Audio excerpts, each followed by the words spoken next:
CMR jewellers సువర్ణ సంక్రాంతి సంబరాలు బంగారు ఆభరణాలపై 1050% తగ్గింపు. ఈనాడు మరికొద్ది గంటల్లో మనం వైకుంఠ ఏకాదశి పర్వదిన కార్యక్రమాలు ప్రారంభమవుతున్నాయి. దేవదేవుని యొక్క ఆశీస్సుల కొరకు లక్షలాది మంది అన్ని ప్రాంతాల నుంచి ఇక్కడికి వస్తున్నటువంటి తరుణంలో ఇదొక దుస్సంఘటన ఇక్కడ జరిగింది. ఈ సంఘటన పట్ల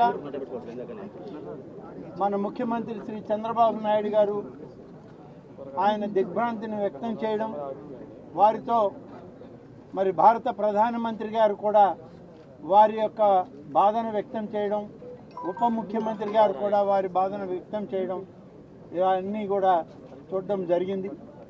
ఈరోజు ఈ సంఘటన ఎలా జరిగింది అనేటువంటిది ఆ విచారణ, దాని నివేదికలు తర్వాత పరిశీలన చేయడం జరుగుతుంది. ముందు గాయాల పాలైనటువంటి వ్యక్తులకి మంచి మెరుగైన చికిత్స ఇవ్వాలన్నదే ప్రభుత్వం యొక్క లక్ష్యం.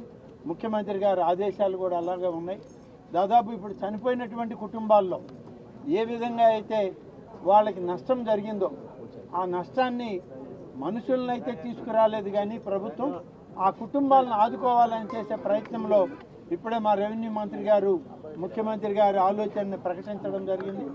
ప్రతి చనిపోయినటువంటి వ్యక్తి కుటుంబానికి 25 లక్షల రూపాయలు ఎక్స్ గ్రేషియా కింద ఆ కుటుంబానికి చేర్చడానికి ఏర్పాట్లు చేయడం జరుగుతుంది.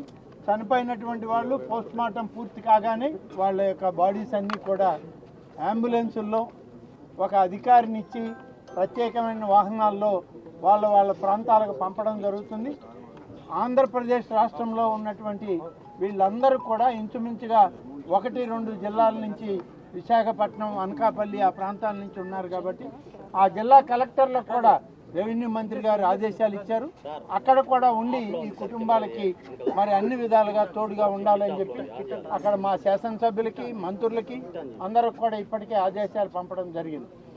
ఈ సమస్య ఎలా వచ్చింది ఏంది అనేటువంటి దాని మీద సమన్వయ లోపమా లేకుంటే ఏదైనా తొందరపాటు చర్య జరిగిందా అనేది విచారణ నివేదిక రాగానే దాని మీద సరైనటువంటి చర్యలు తీసుకుంటామనేటువంటి మాట ఇవాళ ప్రభుత్వం ఈ సందర్భంగా తెలియజేస్తుంది.